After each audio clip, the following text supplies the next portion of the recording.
Abra sua Bíblia, por gentileza, no Evangelho de Mateus, no capítulo 28. E eu quero ler com vocês os versículos 19 e 20. Mateus 28, versos 19 e 20. Portanto, vão e façam discípulos de todas as nações, batizando-os em nome do Pai, do Filho e do Espírito Santo, ensinando-os a guardar todas as coisas que tenho ordenado a vocês. E eis que estou com vocês todos os dias, até o fim dos tempos. Essa é chamada e intitulada a Grande Comissão. As últimas palavras de Nosso Senhor, antes de ser assunto elevado aos céus, Ele nos deu o comissionamento. No Evangelho de Marcos, no capítulo 16, nós temos uma outra expressão. Vão, preguem o Evangelho a toda a criatura. Mateus usa a expressão, façam discípulos de todas as nações, o que acontece a partir da pregação do Evangelho. Mas ele também orientou, batize-os em nome do Pai, do Filho e do Espírito Santo. O batismo é a profissão pública dessa fé que nós abraçamos, que veio por meio da pregação do Evangelho e do processo de nos fazer discípulos. Mas há um terceiro elemento tão importante quanto os mencionados anteriores, e não pode ser ignorado quando falamos do Evangelho. Jesus diz, ensinando-os a guardar todas as coisas que tenho ordenado a vocês. Ou seja, o papel do ensino na vida cristã é muito importante, é fundamental, eu diria crucial, né? Alguns arriscam tentando fazer uma avaliação das atividades de Jesus no Evangelho, de que ele tenha gastado pelo menos 70% do seu tempo ensinando. E agora ele está dizendo, eu quero que esses que vão receber o Evangelho, que serão feitos meus discípulos, que serão batizados, que eles sejam ensinados a guardar tudo o que eu ordenei a vocês. Basicamente, Jesus está dizendo que o Evangelho não traz apenas as boas novas de salvação para o perdido. Ele o chama a um compromisso com Cristo, que é professado publicamente de forma inicial pelo batismo, e que é sustentado depois por um comportamento de obediência a tudo aquilo que Jesus ensinou. Ou seja, Nosso Senhor coloca como parte fundamental do Evangelho a ser comunicado um estilo de vida pautado pela obediência ao que Ele ensinou. E o tema da minha mensagem hoje é o Evangelho da obediência. Porque cada vez mais a gente percebe o que já ao longo dos séculos vem acontecendo, a obediência sendo relativizada, em muitas doutrinas sendo subtraída. E não há como você pregar o Evangelho e deixar o assunto da obediência de lado. Na verdade, a gente não pode nem classificá-lo de algo periférico, de algo agregado, ele é parte da essência do próprio Evangelho. E eu gostaria que a gente pudesse olhar para as Escrituras e ter uma visão geral, panorâmica. Se Deus permitir, domingo que vem, eu quero entrar no terreno um pouco mais prático do assunto da obediência, mas hoje eu quero deixar bem fundamentada na doutrina bíblica qual é o lugar e o papel da obediência. O Evangelho de Cristo exige obediência. Por quê? Porque ele é uma restauração do plano divino para a humanidade. Eu e você precisamos entender o que aconteceu lá na queda, a partir de Adão, e que Deus, ao longo da história humana, vem de uma forma progressiva, revelando, preparando, que era a chegada do Evangelho, no qual seria oferecida a solução divina, que basicamente nós podemos chamar de uma restauração do plano original. E o plano original envolve obediência. Isso se presume pelo fato de que, quando cria o primeiro casal, Deus estabelece parâmetros, Deus deu ordenanças. Então, por exemplo, ele diz, vocês podem comer de toda a árvore do jardim, de toda, menos da árvore do conhecimento do bem e do mal. Deus está dizendo, eu estou estabelecendo uma lei, eu estou estabelecendo um mandamento, e eu espero de vocês obediência. Quando o homem peca, a pergunta feita por Deus em Gênesis, no capítulo 3, no verso 11, Deus perguntou, você comeu da árvore da qual ordenei que não comesse. Basicamente, você quebrou o mandamento, você desobedeceu a ordem que foi dada. Posteriormente, a releitura do que acontece lá no Éden, feita pelo apóstolo Paulo, ou na verdade, pelo Espírito Santo usando Paulo, em Romanos no capítulo 5, no verso 19, acentua o elemento de desobediência. Ele diz, porque como pela desobediência de um só homem, muitos se tornaram pecadores, assim também, por meio da obediência de um só, muitos se tornarão justos. Basicamente, o apóstolo Paulo, não só na epístola aos Romanos, mas também escrevendo aos Coríntios, se refere ao primeiro Adão, o que pecou e bagunçou tudo. E ele se refere a Cristo, que veio restaurar todas as coisas, como o último Adão. Ele diz, o primeiro introduziu o pecado, que passou para toda a humanidade. E a Bíblia diz que tudo começou com a desobediência de um homem. Mas a Bíblia diz que todo o conserto seria proposto através da obediência de outro homem.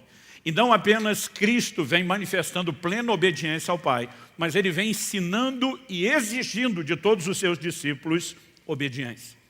Nós, por outro lado, não podemos presumir que o que Jesus fez simplesmente nos isenta da responsabilidade de andar em obediência, e nem tampouco deduzir que a gente, depois de tê-lo encontrado e experimentado a salvação que nos tira do efeito da rebeldia, daquela desobediência inicial, para as bênçãos da obediência do último Adão, nós não podemos achar que isso é um estado automático e inalterável. Porque em 2 Coríntios, no capítulo 11, no verso 3, o apóstolo diz, eu temo que assim como a serpente, com a sua astúcia, enganou Eva, assim também a mente de vocês seja corrompida e se afaste da simplicidade e pureza devidas a Cristo. Em outras palavras, o apóstolo Paulo está dizendo, o que aconteceu lá no Éden pode se repetir hoje, na vida de vocês que tiveram um encontro com o Senhor Jesus. Então, ao olhar para declarações como essa, nós vemos que tudo começou com a desobediência, a restauração vem pela obediência de um homem que nos ensina a obediência, e a Bíblia está dizendo que a desobediência pode ser repetida. Então, ela nos chama não só a um lugar de compreensão dos princípios bíblicos, mas de cautela. Qual é, portanto, o propósito da obra redentora de Cristo? Restaurar aquilo que se perdeu lá no início, a obediência. É por isso que Jesus, ao propor o Evangelho, ele não apenas fala das boas novas de salvação ao homem que é pecador, mas ele também mostra e revela que agora este homem, transformado pelo poder do Evangelho, da obra da cruz, ele pode andar em obediência. E eu quero, em primeiro lugar, começar fazendo, ou apresentando uma relação que a Bíblia faz entre salvação e obediência.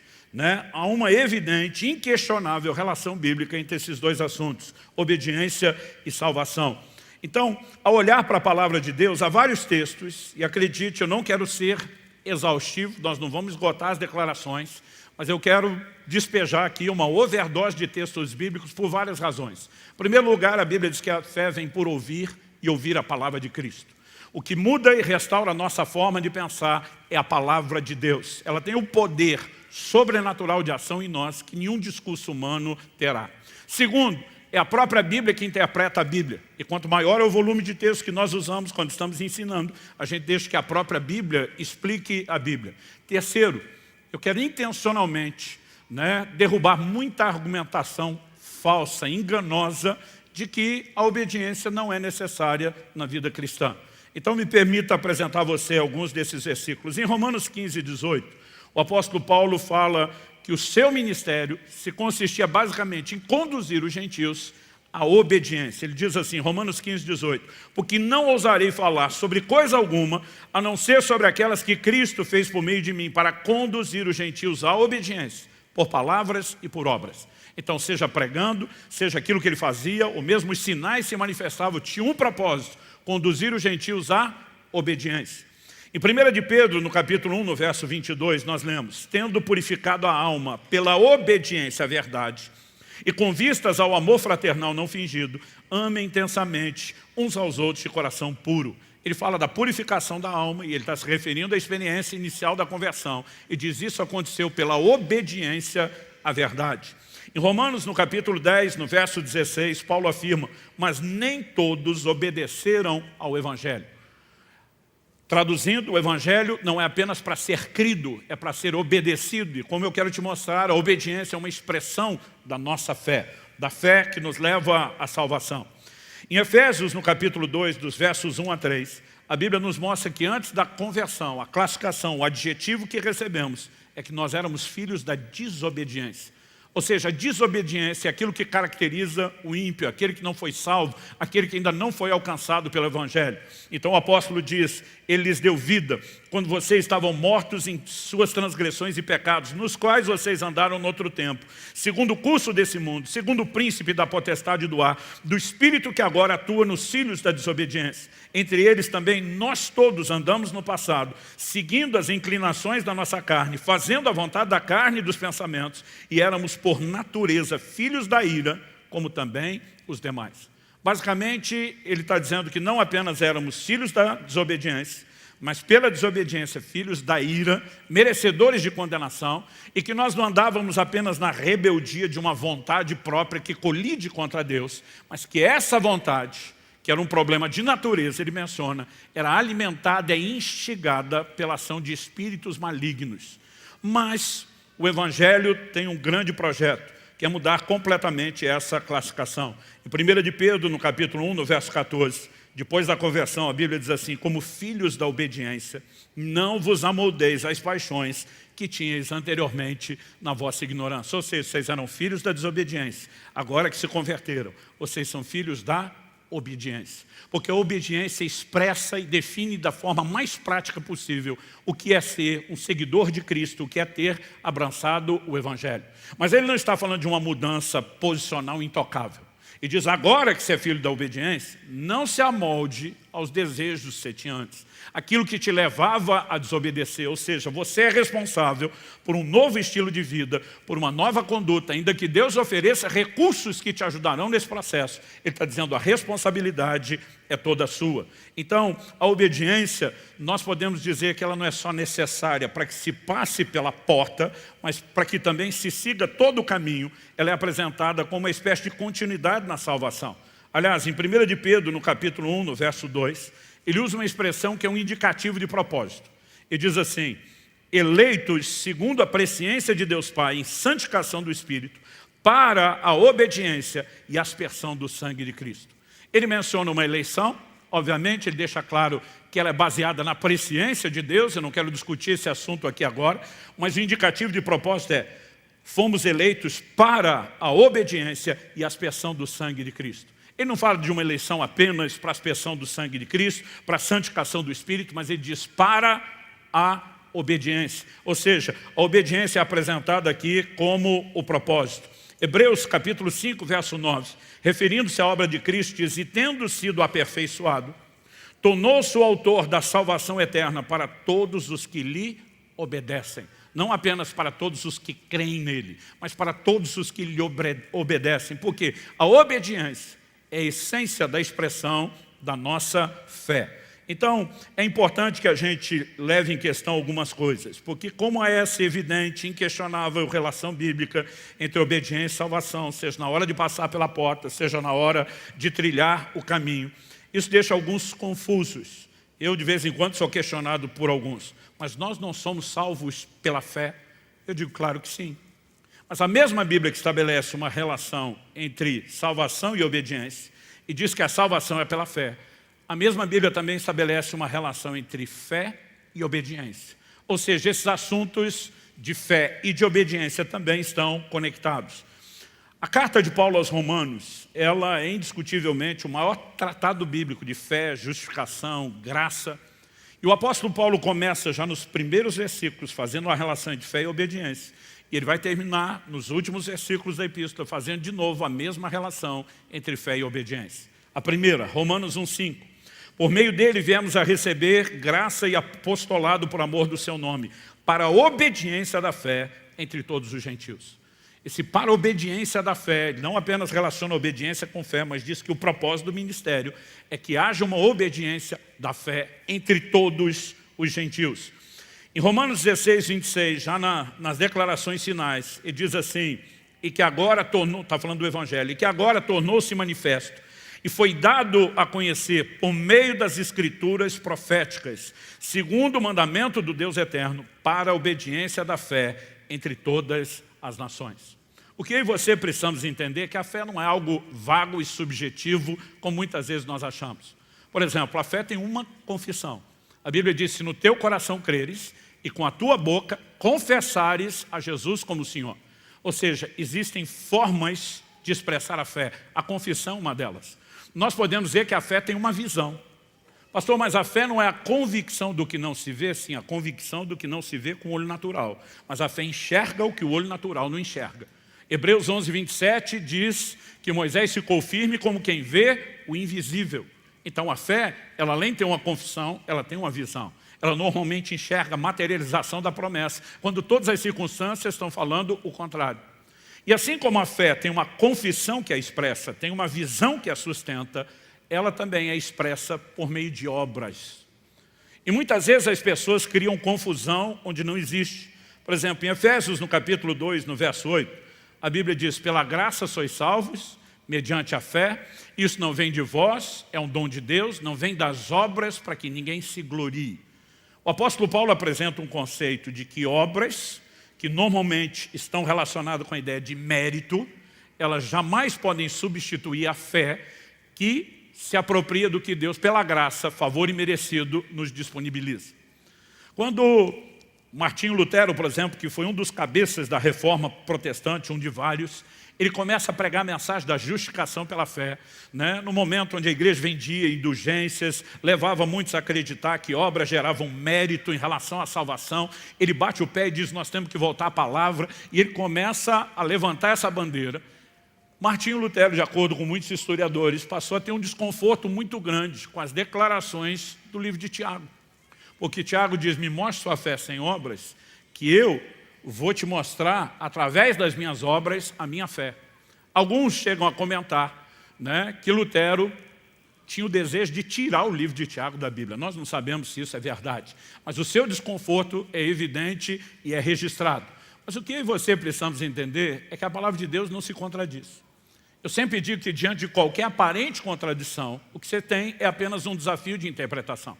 Então você não tem Paulo acreditando numa coisa, que a salvação é por fé e obras são desnecessárias, e do outro lado alguém dizendo, não, a obra é o que conta e a fé é desnecessária. Se a Bíblia se contradissesse dessa forma, ela não merecia o nosso crédito.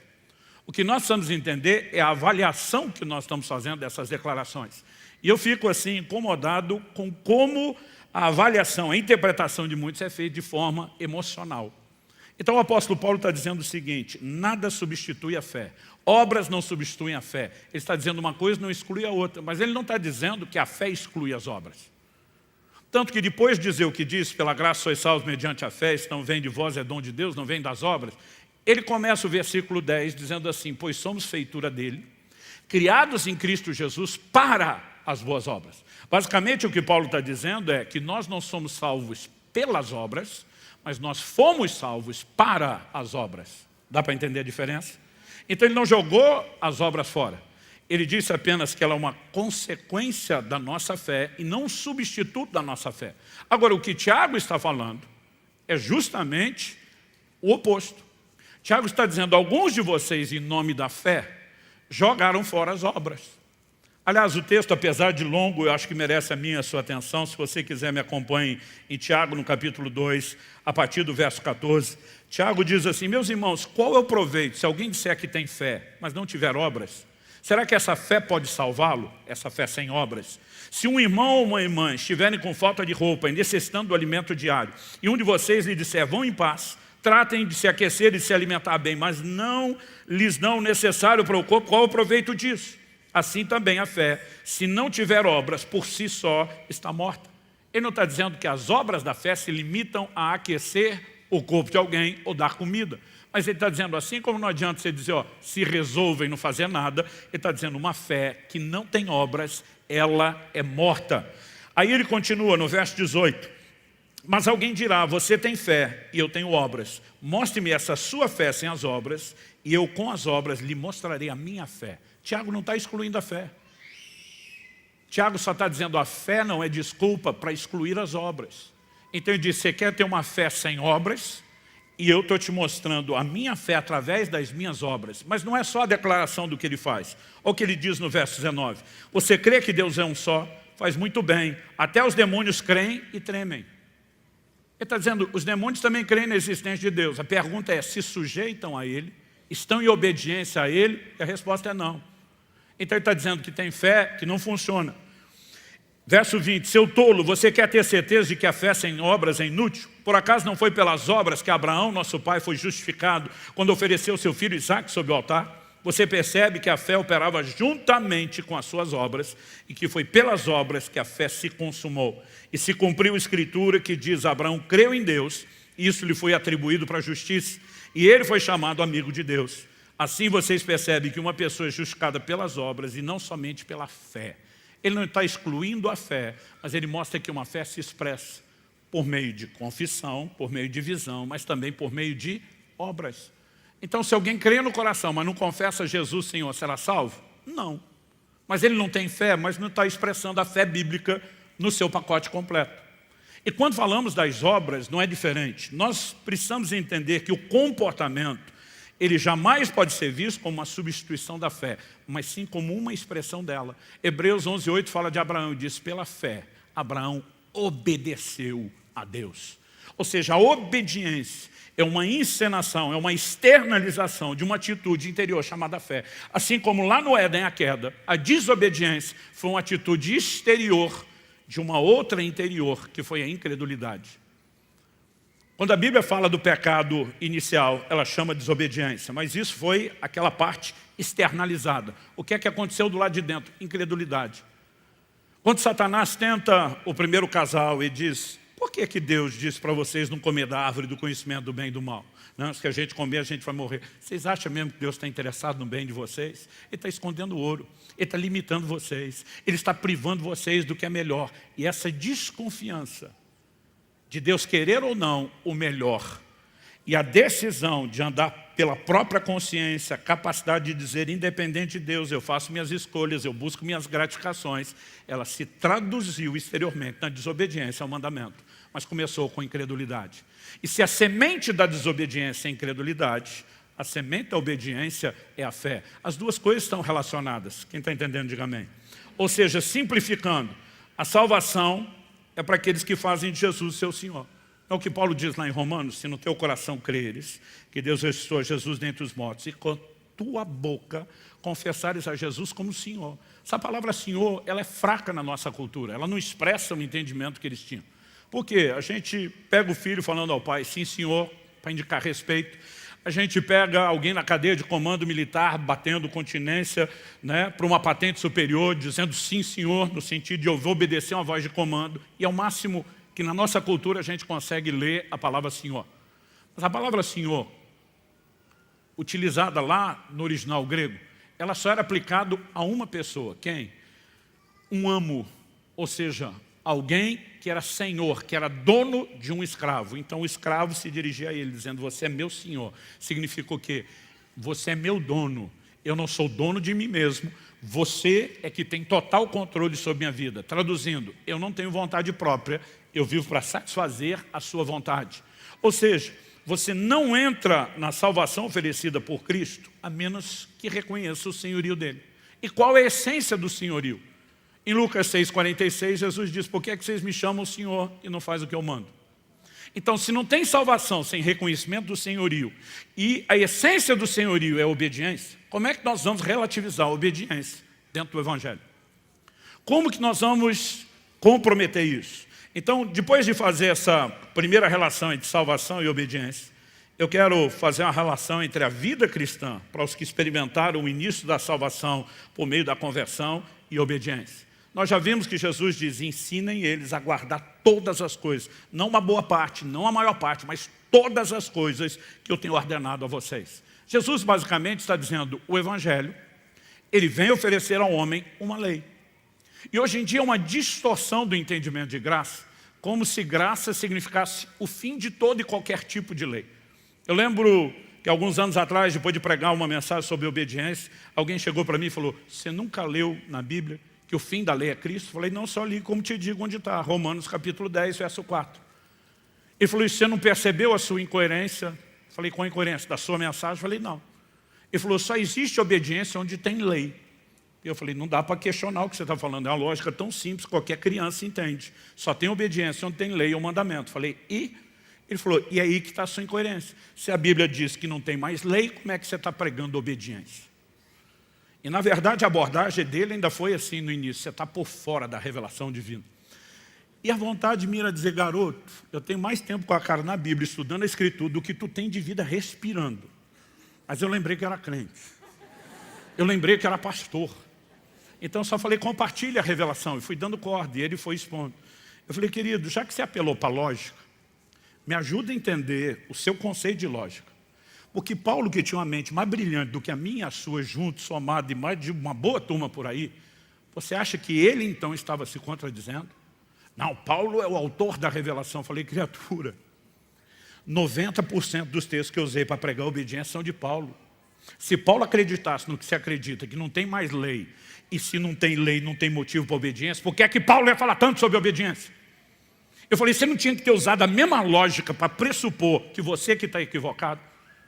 Ou você quer que eu acredite que você teve uma revelação que nem Paulo e ninguém da Bíblia teve, e que eu confie em você em vez de confiar na Escritura? Eu falei: o mesmo Paulo diz em 1 Coríntios 9, 21, não estando sem lei, mas debaixo da lei de Cristo. Eu falei: o que está faltando você entender, criatura, que Paulo em Romanos capítulo 10, verso 4, quando ele diz que o fim da lei é Cristo, ele não está falando de todo e qualquer tipo de lei. Porque logo depois em Romanos 13, ele vai dizer que nós temos que obedecer às autoridades, leis civis. Eu falei: mas se o que você está falando é verdade ao fim de todo e qualquer tipo de lei, então está instalada a anarquia gospel, liberou geral, cada um vive do jeito que quiser, e tudo é relativo.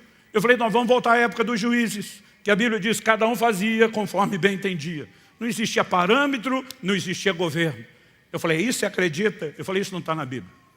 Eu falei: Hebreus capítulo 7, verso 12, diz que onde há mudança de sacerdócio, e você está advogando que o fim da lei é Cristo por causa da mudança de sacerdócio. Eu falei: você concorda comigo que o livro de Hebreus está dizendo que o sacerdócio de Cristo é superior ao sacerdócio levítico da lei de Moisés? E que esse é o novo sacerdócio da nova aliança? Claro, não dá para discutir isso. Falei: ótimo. Então olha isso aqui. Hebreus 7,12 diz que onde há mudança de sacerdócio, há mudança de lei. Falei para ele: mudança de lei não é cessação de lei, não é desaparecimento de lei, não é aniquilação de lei. Da onde você tirou a ideia que não tem mais lei? Se o próprio Paulo está dizendo, não estando sem lei, mas debaixo da lei de Cristo. Falei: Paulo está falando do fim de uma lei específica, criatura, não de todas. Ele: qual seria? Essa é a hora que você tem que ser muito crente. A vontade é dizer: você tinha que ter lido Romanos todo, e não só o capítulo 10, versículo 4. Porque hoje em dia nós estamos vivendo a teologia de um versículo só, de uma declaração só da Bíblia. Isso quando a pessoa sabe que está na Bíblia. Porque a maioria é o Ctrl-C, Ctrl-V do que alguém falou, e é o que eu gostaria que fosse. Você não pode simplesmente decidir o que é que você vai crer. Os parâmetros para mim e a sua fé foram determinados por Deus e na sua palavra. Ponto final. A gente tem que entender o que está ali, e o que está ali é o que determina como será a nossa fé. Quem está entendendo, diga amém.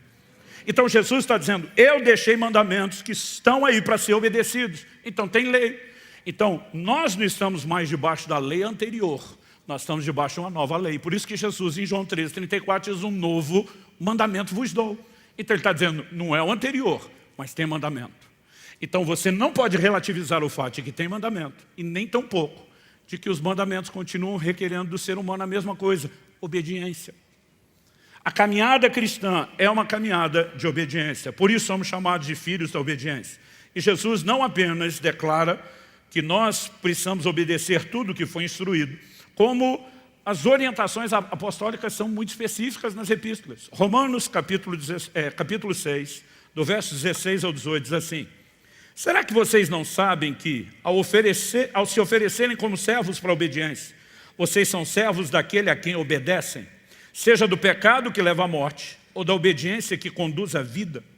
Mas graças a Deus que, tendo sido passado escravos do pecado, vocês vieram a obedecer de coração a forma de doutrina que foram entregues. E uma vez libertados do pecado, foram feitos servos da justiça. Basicamente, o que Paulo está dizendo é que todo mundo obedece a alguém.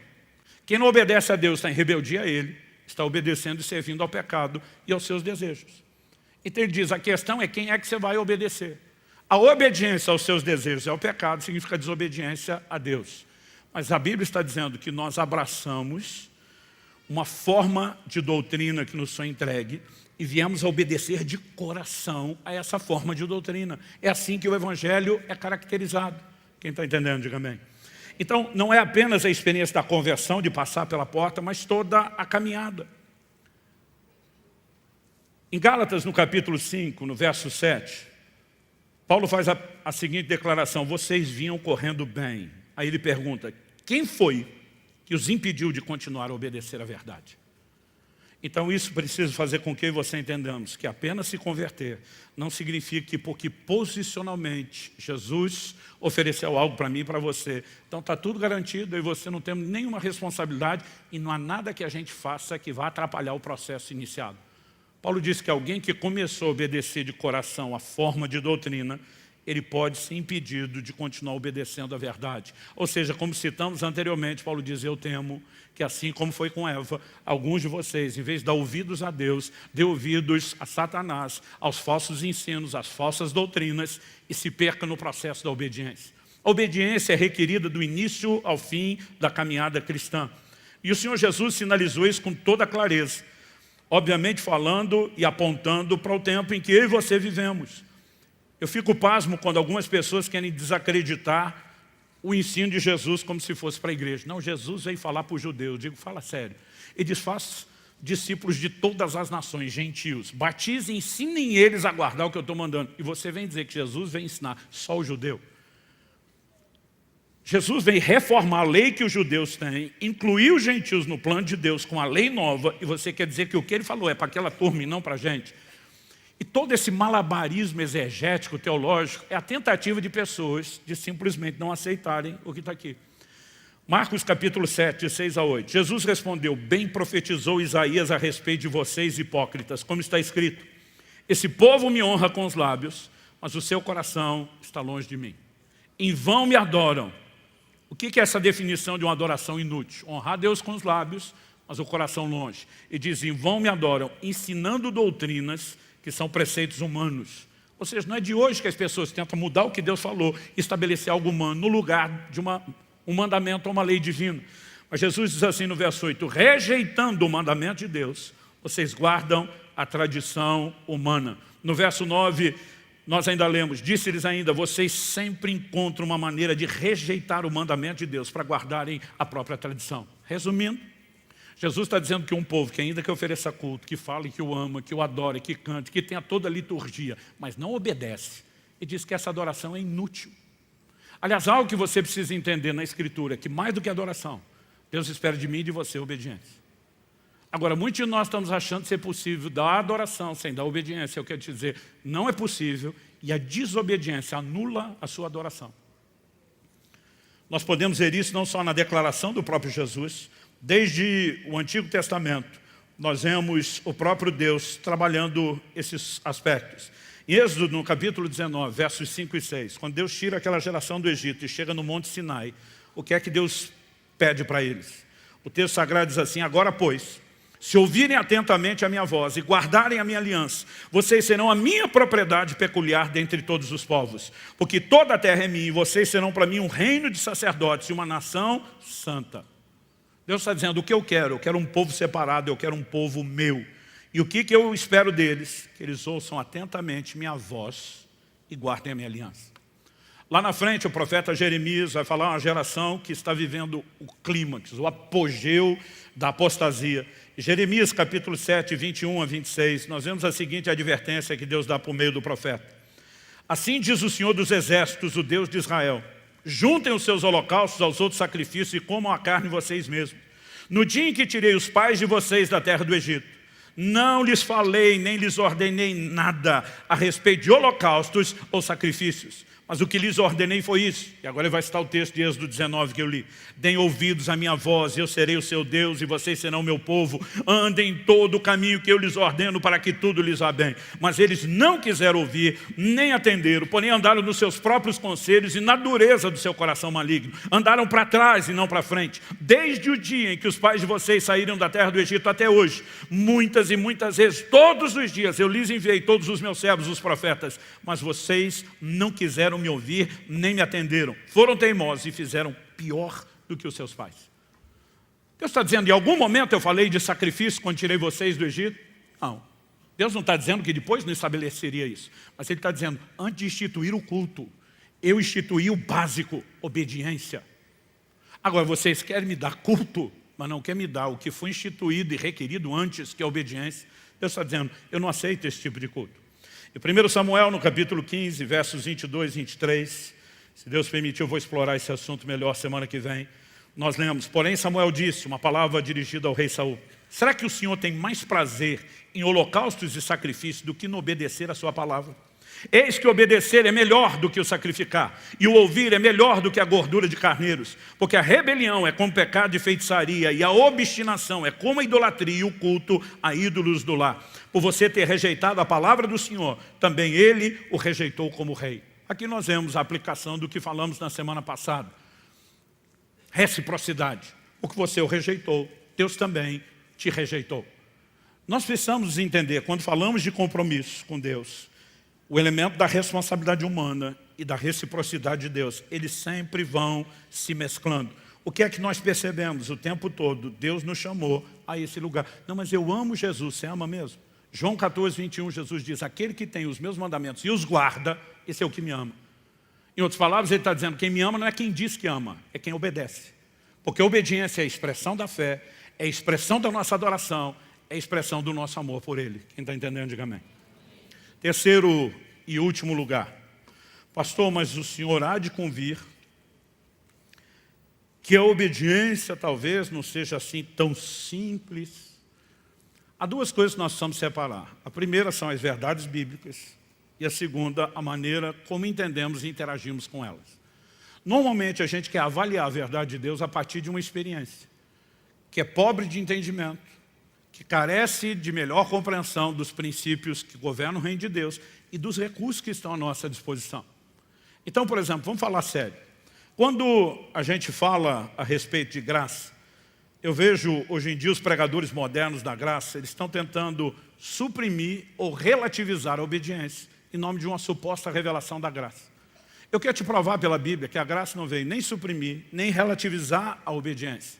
Ela veio tornar possível a obediência. Um dos textos icônicos, quando falamos da graça, principalmente da distinção dela em relação à lei, é quando trazem a Jesus, João no capítulo 8, uma mulher que foi apanhada em flagrante adultério.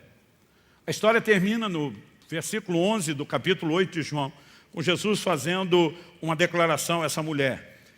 Ele diz, eu não te condeno, mas na mesma frase, dita no mesmo tempo, para a mesma pessoa, na mesma hora, ele diz, vá e não peques mais. O que nós precisamos entender é que a obra completa da graça não é só a remoção da condenação dos pecados já cometidos. É lógico que começa por isso. Se não começasse dessa forma, nenhum de nós entrava, porque todo mundo já chegou sujo, encardido, fedido, mal cheiroso, contaminado pelo pecado. Mas depois de remover a condenação, ele diz agora vai e não peques mais. Qual é a definição bíblica de pecado? 1 de João 3, 4, diz que o pecado é a transgressão da lei, é a quebra da lei. A versão fácil de ler no português está dizendo assim, todo aquele que comete pecado também desobedece à lei de Deus, pois pecar é desobedecer à lei. Ou seja, transgredir é desobediência. Quando Jesus diz, vai e não peques mais, ele está dizendo, não desobedeça mais à lei. Porque alguns estão tentando dizer, não, a graça veio derrubar a lei, então acabou esse negócio de não pode adulterar. Acabou? Jesus diz, ouviste o que foi dito aos antigos, a lei do antigo sacerdócio, não adulterarás. E diz, eu porém vos digo, qualquer que olhar para uma mulher com intenção impura no coração já adulterou com ela.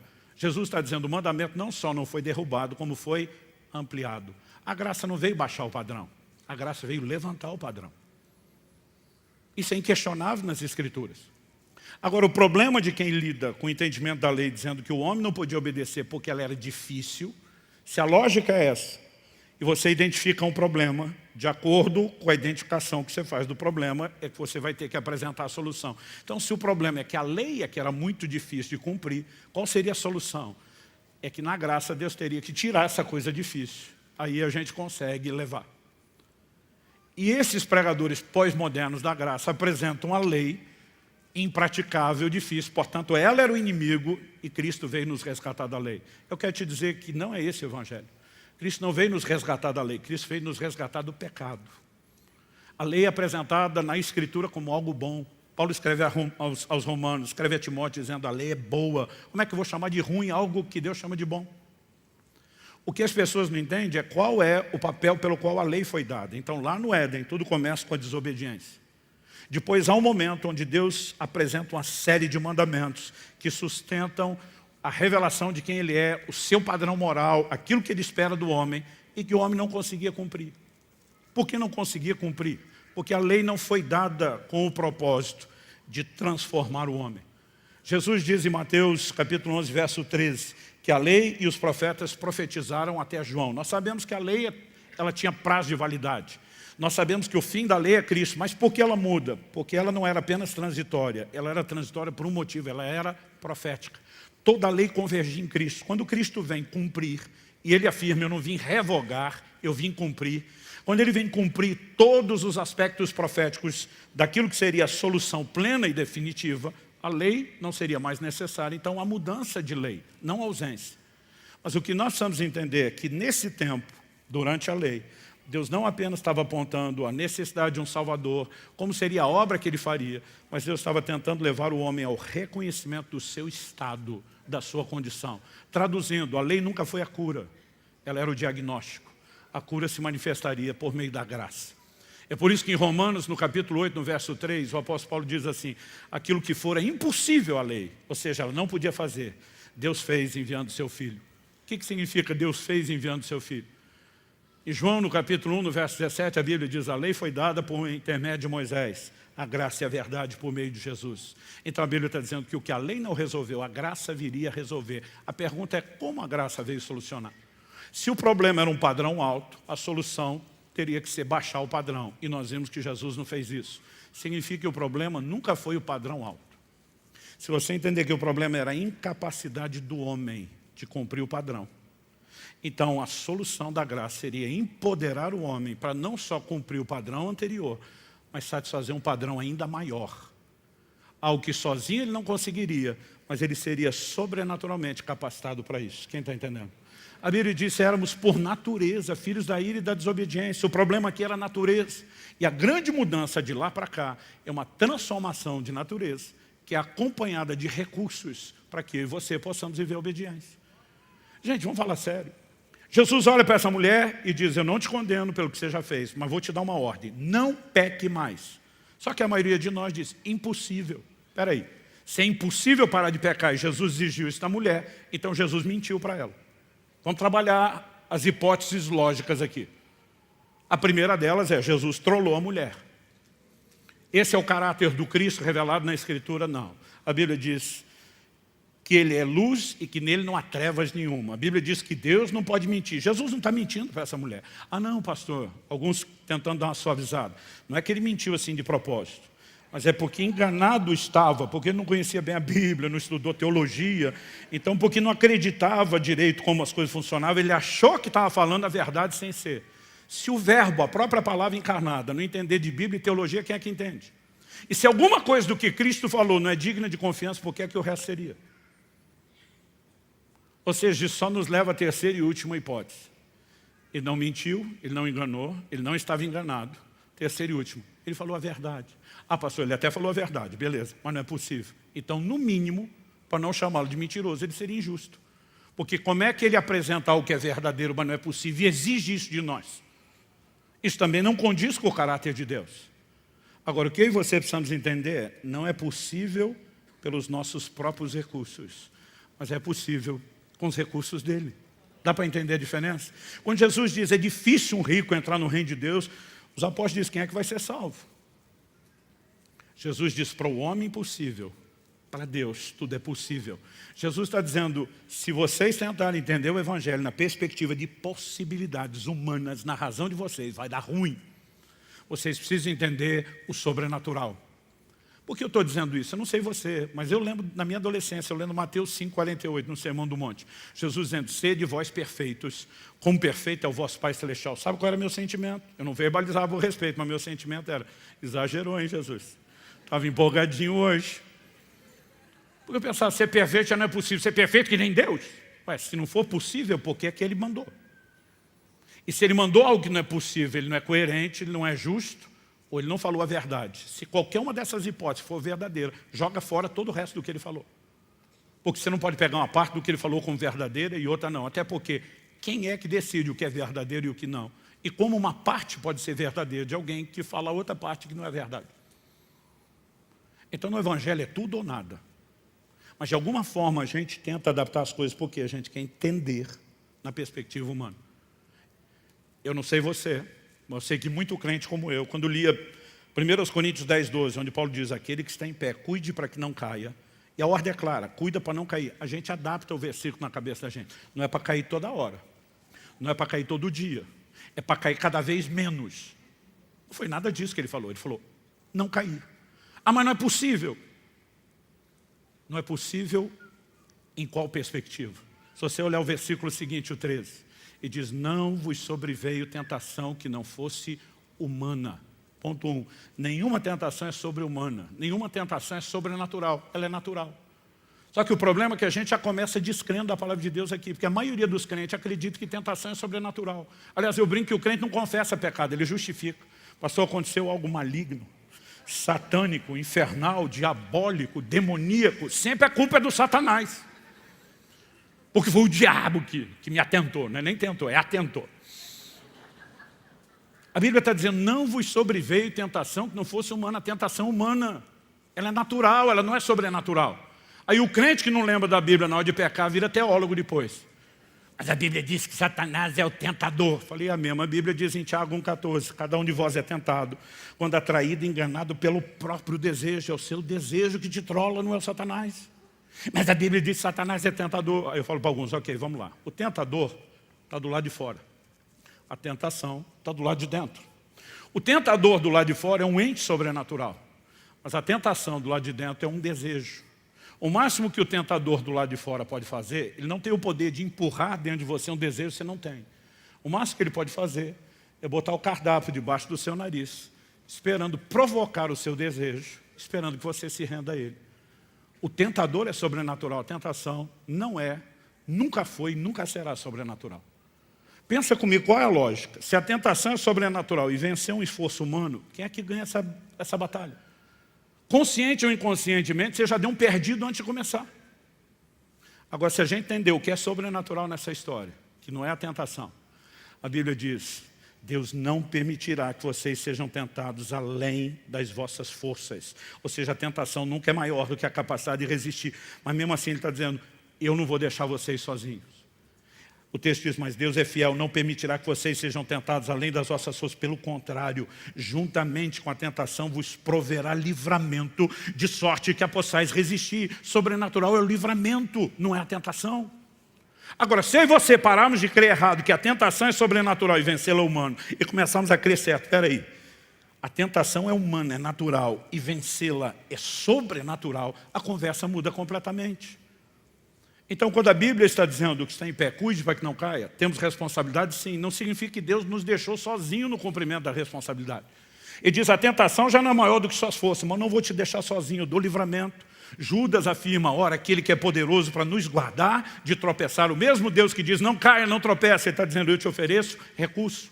Então, o que a gente precisa entender é justamente essa capacitação para a obediência que a graça veio fornecer para mim e para você. Atos capítulo 5, verso 32, diz assim, e nós somos testemunhas desses fatos, os apóstolos afirmando, nós e o Espírito Santo, que Deus deu aos que lhe obedecem. Aqui o Espírito Santo foi dado aos que obedecem. O Evangelho é abraçado com obediência. Mas ao mesmo tempo que o Espírito é dado aos que o obedecem, ele também foi dado para capacitar a obediência. Gálatas capítulo 3, versos 13 e 14 diz assim, Cristo nos resgatou da maldição da lei, fazendo-se Ele próprio maldição em nosso lugar, porque está escrito, maldito todo aquele que foi pendurado em madeiro, para que a bênção de Abraão chegasse aos gentios em Cristo Jesus, a fim de que recebêssemos pela fé o Espírito prometido. Alguns olham para esse texto e eles simplesmente distorcem o texto. Cristo nos resgatou da maldição da lei. Na cabeça de alguns não existe mais maldição. Eu falo para alguns, de onde você tirou essa ideia? Porque, por exemplo, desde a antiga aliança, Deus disse, se você obedecer meus mandamentos, bênção. Se você desobedecer, maldição, juízo. Aí a interpretação deles é, Cristo nos resgatou da maldição, logo não existe mais maldição. Essa lógica me leva aonde? Então significa que se eu desobedecer e pecar, está tudo bem, não tem consequência.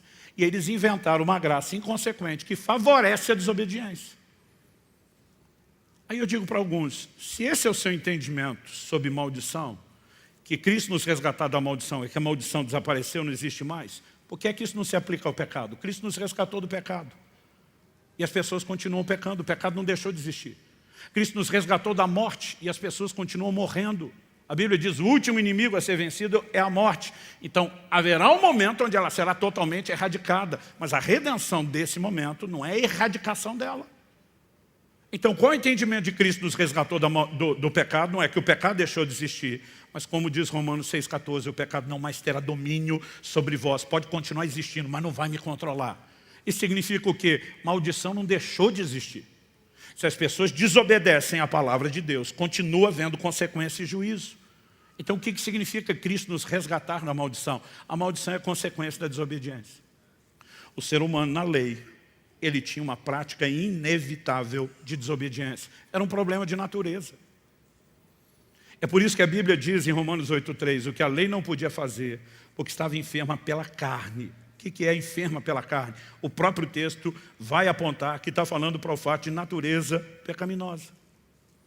Por que razão a lei foi dada? Hebreus 9 diz que todos os ritos cerimoniais da lei eram ineficazes para aperfeiçoar aquele que presta culto. Então a lei nunca transformou ninguém. Então ela dá um padrão de obediência que o homem não consegue atender e ela não oferece transformação. Qual era o propósito da lei? A lei, além de sinalizar o Cristo que viria resolver o que ela não resolvia, ela tinha um papel que a gente pode dizer principalmente de diagnóstico. Um diagnóstico preciso favorece uma solução precisa a ser aplicada. Então, por exemplo, a pessoa quebrou o braço e tirou um raio-x para ver como é que está o osso, ela ainda não curou o braço. Mas aquele diagnóstico é fundamental para o ortopedista colocar no lugar certo e saber o tempo da imobilização. Porque sem um diagnóstico preciso, a cura nunca será precisa. Então, apesar do raio-x não ser a cura, você não pode dizer que ele não é importante, nem necessário. Ele é um requisito para que a cura seja aplicada. Quem está entendendo? Com a lei nunca foi diferente. Em Romanos, no capítulo 7, dos versículos 5 a 10, Paulo diz assim, porque quando vivíamos segundo a carne, as paixões pecaminosas despertadas pela lei, ou seja, a paixão pecaminosa está dentro do homem, a natureza, mas ele diz, despertadas pela lei, operavam em nossos membros a fim de frutificarem para a morte. Agora, porém, estamos livres da lei, pois morremos para aquilo a que estávamos sujeitos, para que sirvamos de maneira nova, segundo o Espírito, e não da maneira antiga, segundo a letra. Que diremos então? Que a lei é pecado? De modo nenhum. Mas eu não teria conhecido o pecado, a não ser por meio da lei. Porque eu não teria conhecido a cobiça, se a lei não tivesse dito, não cobice. Mas o pecado, aproveitando a ocasião dada pelo mandamento, despertou em mim todo tipo de cobiça. Porque sem lei, o pecado está morto. Houve o tempo em que sem a lei eu vivia, mas quando veio o mandamento, o pecado reviveu e eu morri. E verifiquei que o mandamento que me havia sido dado para a vida, esse se tornou mandamento para a morte. O que Paulo está dizendo? A lei só comprovou o homem o quanto ele necessitava de alguém que não apenas perdoasse pecados. Gente, na lei já tinha perdão de pecados. Por que é que nós temos uma nova aliança? Que a Bíblia diz, baseada em melhores promessas, tendo a Jesus como fiador. Por que é que Deus muda isso para fazer a mesma coisa que já fazia antes? Qual é a grande mudança do Antigo para o Novo Testamento? Da lei para a graça, da velha para a nova aliança. A lei nunca transformou ninguém e a graça veio produzir transformação. Traduza-se empoderamento para obediência. Vamos voltar lá na declaração da maldição da lei. Como que Cristo nos resgatou da maldição da lei? O verso 14 diz, para que a bênção de Abraão chegasse aos gentios em Cristo, a fim de que recebêssemos pela fé o Espírito prometido.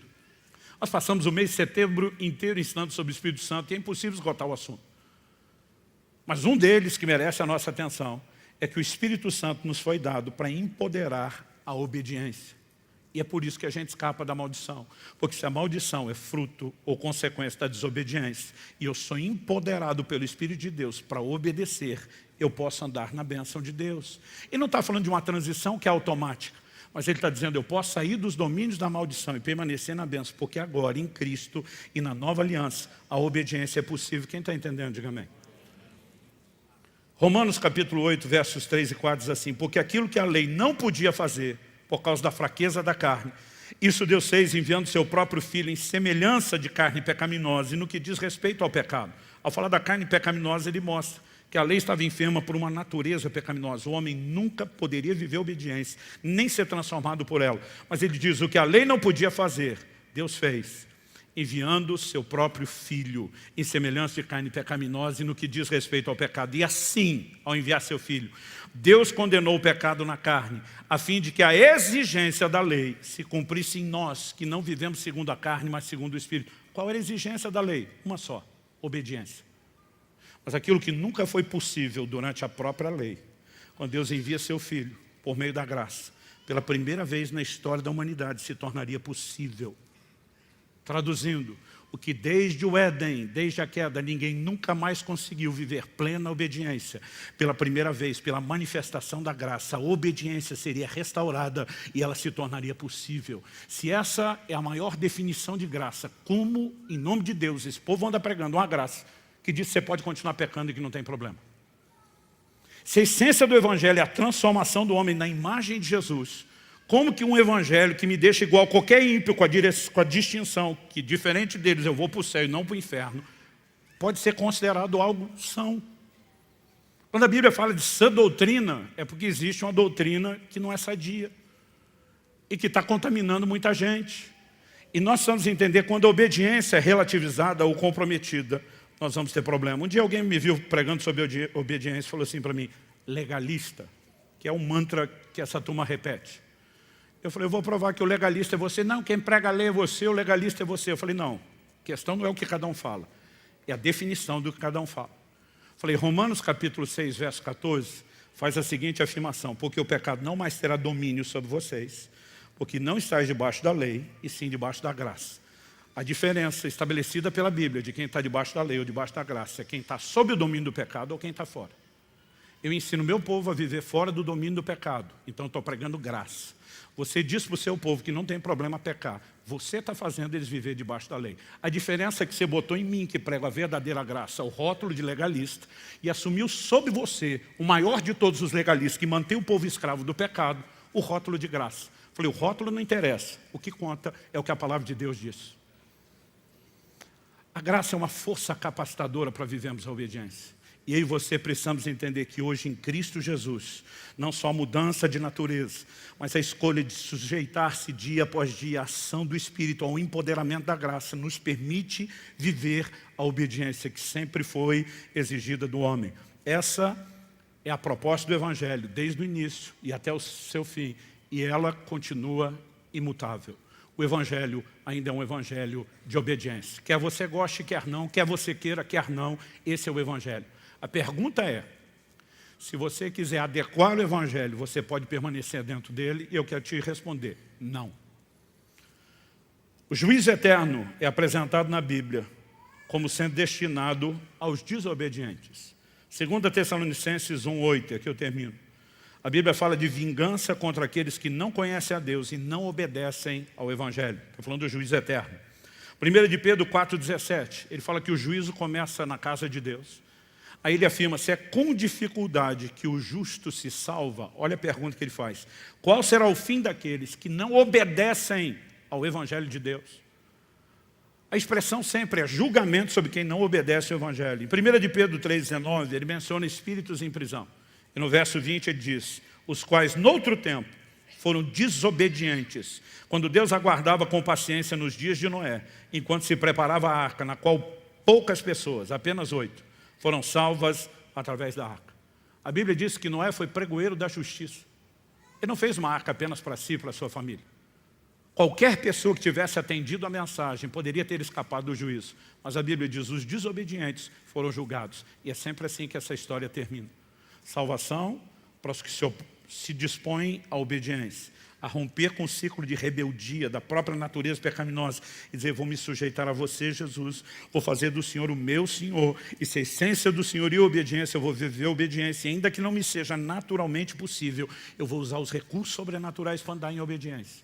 Agora, quem não se sujeita e não obedece ao Evangelho, a condenação é certa. É por isso que em Marcos, no capítulo 1, no verso 15, nós vemos que a mensagem de Jesus era simples, e dizia, arrependei-vos, número 1, e número 2, e crede no Evangelho.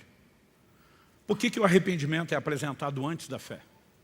Ninguém é salvo sem fé, é verdade. Mas a fé nunca foi pregada sem o arrependimento.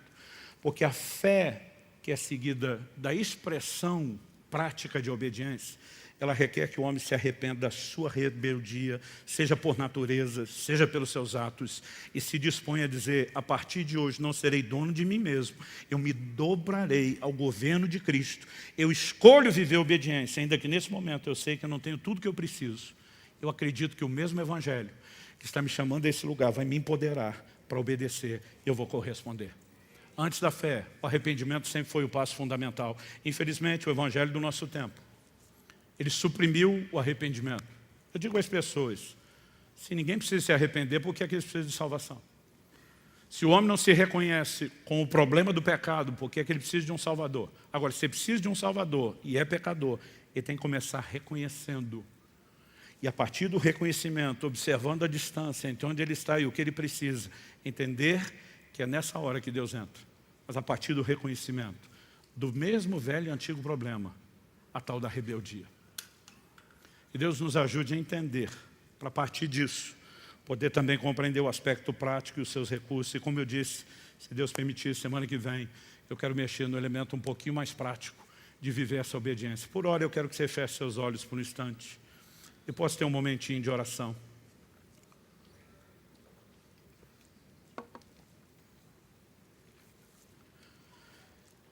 Eu sei que a gente está fazendo uma aplicação aqui bem genérica, bem generalizada de toda a obra da conversão e vida cristã. Mas eu sei que o Espírito Santo costuma trabalhar de forma bem prática. E ainda que haja nas nossas vidas muitas áreas a serem ajustadas no quesito obediência, talvez possa haver uma ou algumas que está chamando mais a sua atenção. E talvez esse seja um excelente momento, não apenas para se arrepender, mas para se sujeitar à obediência àquele que nós confessamos e professamos como Senhor. Esse é um bom momento para que a gente possa estabelecer alguns conceitos. O propósito da palavra de Deus não é colocar nenhum de nós debaixo de culpa ou condenação. Condenação é para aqueles que ouvem e não correspondem. Mas toda a mensagem de Deus, ainda que de confronto, ela é sempre uma oportunidade de mudança, é uma oportunidade de ajuste, é uma oportunidade de alinhamento. E a minha oração a Deus é que o que você está ouvindo hoje não apenas te ajude a pensar o Evangelho de uma forma geral, alinhar suas crenças de uma forma mais abrangente, mas que Ele também te ajude de uma forma prática a corresponder com Deus aqui e agora. Enquanto você ora aí no seu lugar, fala com Deus, eu sei que Ele está falando com você. Eu quero aproveitar e fazer um convite a dois grupos de pessoas.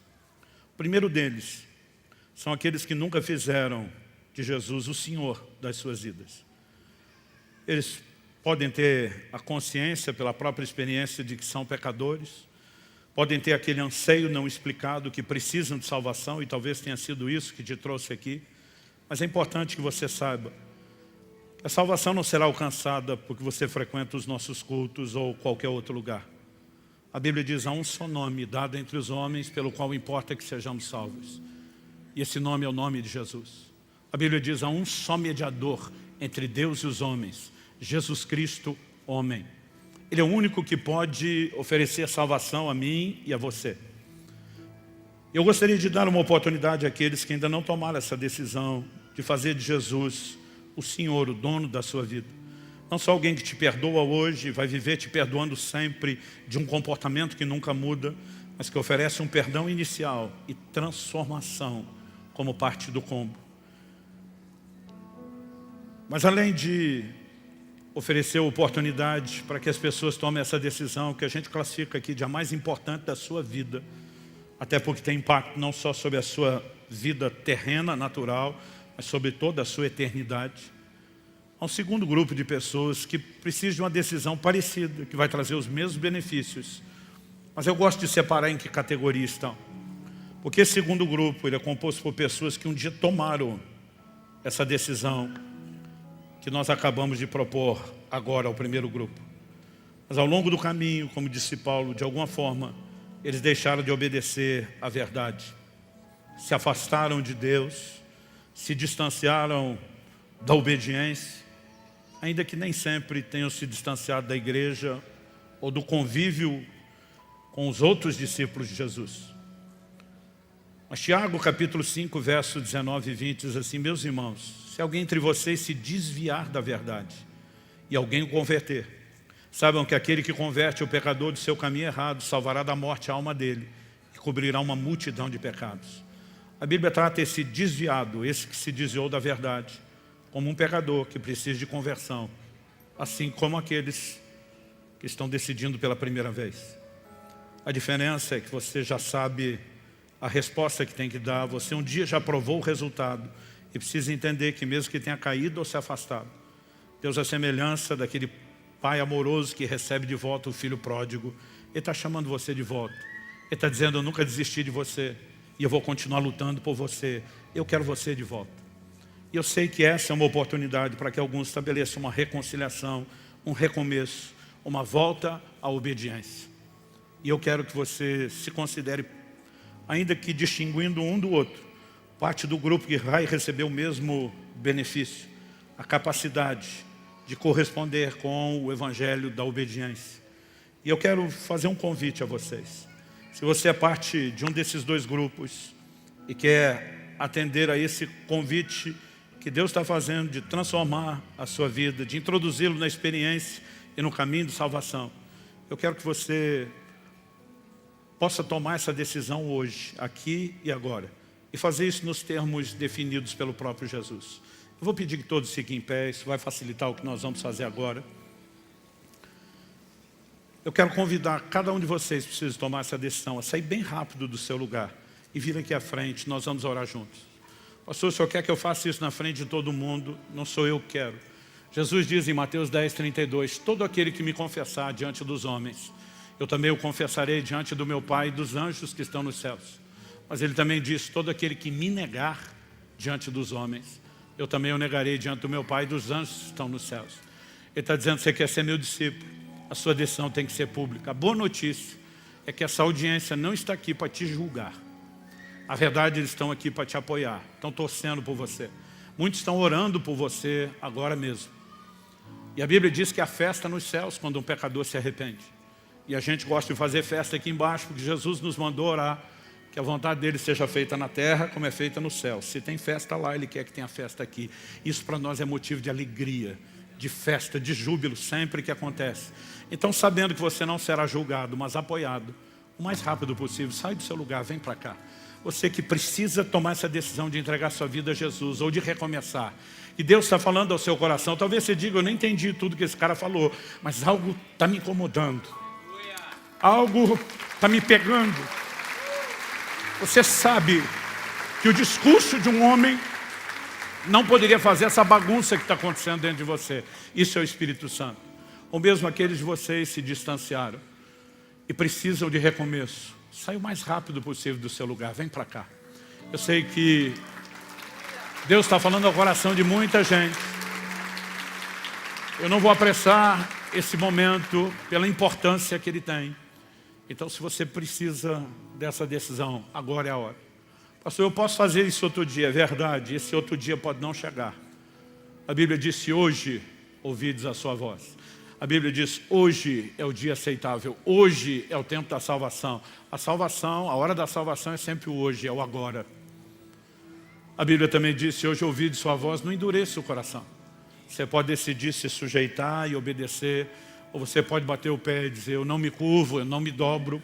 A escolha é sua, mas não é o conselho que Deus dá. Então, se há mais alguém, eu quero insistir, sai do seu lugar e vem para cá. Você que nos acompanha pela transmissão e precisa dessa decisão, você pode fazer isso agora mesmo.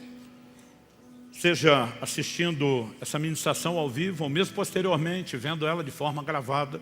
Você pode acompanhar esse momento de oração gravada e fazer a sua entrega ou reentrega da sua vida a Jesus. Há mais alguém? Eu queria que vocês dessem uma conferida aí com o vizinho da direita e da esquerda. Fala para ele de certeza que você não precisa ir lá. Fala para ele: se precisar de apoio, nós vamos junto. Se você achar alguém que está aí precisando de um encorajamento, não arrasta, mas traga com muito carinho. Eu quero pedir algo a todos vocês que vieram à frente. Jesus falou sobre confessá-lo. O verbo confessar significa reconhecer uma verdade. Como a gente disse, a fé no coração tem que ser verbalizada pela boca. Então, eu quero que vocês vieram à frente e façam uma oração comigo. Você podia fazê-la sozinho do seu jeito, mas a maioria dos que estão decidindo isso pela primeira vez, normalmente dizem, me ajuda, eu não sei bem como fazer. Então, eu quero fazer uma oração que ajude vocês. Se depois de ouvir minha voz, eu vou pedir que você repita, você fala assim, isso honesto, sinceramente exprime o que eu queria estar dizendo a Deus. Então, quero que você repita em voz alta e com convicção, tá bom? Diga assim comigo, Senhor Jesus, eu reconheço minha condição de pecador e a minha rebeldia, mas eu me arrependo hoje e reconheço que o Senhor é o único que pode não só me salvar, não só me perdoar, mas me transformar. Eu entrego hoje o controle da minha vida ao Senhor Jesus. Eu creio na sua morte e ressurreição para o perdão dos meus pecados. E eu também creio na transformação que o Senhor me oferece a partir de hoje. E eu abraço e recebo isso pela fé, em nome de Jesus. Eu invoco o seu nome e toda a salvação que há nesse nome. E eu declaro que hoje é um novo dia, é um novo começo, e que eu sou parte da família de Deus. Em nome de Jesus e para a glória de Deus. Amém. Eu quero fazer uma oração rápida, abençoando vocês. Pai, nós entregamos cada um deles aos teus cuidados e à tua graça. Que somos tão gratos pela solução oferecida em Cristo, pela resposta de cada um deles. Mas nós queremos, ó Deus, abençoá-los para a jornada que se inicia agora. Nós oramos que haja abundância de graça, que haja, ó Deus, a condução, a liderança e a proteção do Teu Espírito Santo nessa nova jornada. Nós queremos declarar, se tornem vivas, verdadeiras a partir de hoje, na vida de cada um deles, as Tuas palavras, perdoados são os Teus pecados. Nós também quebramos na autoridade do nome de Jesus toda a amarra do reino das trevas e os declaramos desimpedidos para seguir e servir a Cristo. E os abençoamos, declarando que haverá recursos sobrenaturais para crescerem no Senhor Jesus e desenvolverem a salvação que hoje começa. Falamos isso em nome de Jesus. Amém. Eu quero pedir só mais uma coisinha para vocês. A gente quer entregar uma lembrancinha desse dia especial, que vale a pena até se anotar a data, né? E nós vamos fazer isso bem rápido, mas eu preciso só pedir uma coisa. Nós vamos entregar isso numa sala que está atrás daquela porta 6. Tem um pessoal sinalizando. Essa turma que veio aí, ficou do lado de vocês, além de dar apoio para a decisão, vão escoltar vocês. Com 2 ou 3 minutinhos, a gente resolve isso bem depressa. E eu vou pedir que, enquanto vocês vão lá para a gente entregar, cada um de vocês possa dar a Deus por cada um deles mais um forte aplauso ao Senhor Jesus.